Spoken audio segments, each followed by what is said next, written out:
দর্শক, শিক্ষার্থীদের আন্দোলন যে কি পরিমাণ ছড়িয়ে পড়েছে বিভিন্ন প্রান্তে তার বড় প্রমাণ রাজধানী ঢাকা স্বয়ং।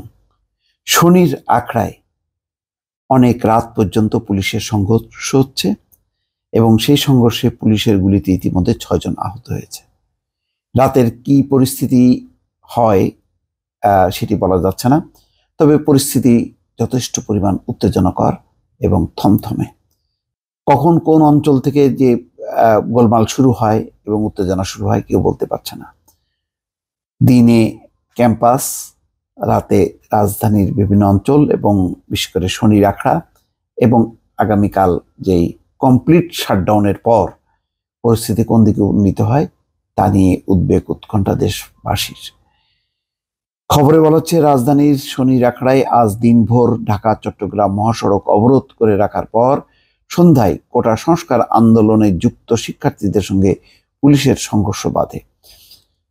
এখন শিক্ষার্থীরা যে পরিমাণ সংযুক্ত হয়েছে তারা তো স্কুল কলেজ সব শ্রেণীর, তো কোথায় নেই স্কুল, কোথায় নেই কলেজ, কোথায় নেই মাদ্রাসা। এই সময় দফায় দফায় ধাওয়া পাল্টা দেওয়া হয়। রাত ৯টায় এই প্রতিবেদন লেখা পর্যন্ত সেখানে সংঘর্ষ চলছিল। শনিবার আখড়ার কাজলাই হানি ফ্লাইওভারের টোল প্লাজায় আগুন দেওয়া হয়েছে বলে স্থানীয় লোক জানিয়েছে। এদিকে সন্ধ্যায় সেখানে সংঘর্ষের সময় পুলিশের শটগানের গুলিতে আহত ৬ জনকে ঢাকা মেডিকেল কলেজ হাসপাতালে আনা হয়েছে বলে ঢাকা মেডিকেল কলেজের যে পুলিশ ফাঁড়ির পরিদর্শক বাচ্চু মিয়া জানিয়েছেন। আহতদের মধ্যে ২ বছরের এক শিশুও রয়েছে।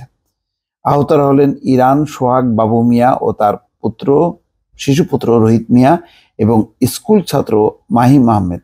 আহত ব্যবসায়ী বাবু মিয়া জানান, তিনি দনিয়া এলাকায় শিশু সন্তান রোহিতকে নিয়ে বাসায় ফটকে দাঁড়িয়েছিলেন। তখন পুলিশের ছোড়া গুলি তার ও তার ছেলের গায়ে লাগে। এখানে মাহিম আহমেদের শরীরের অবস্থাও দেখা যাচ্ছে।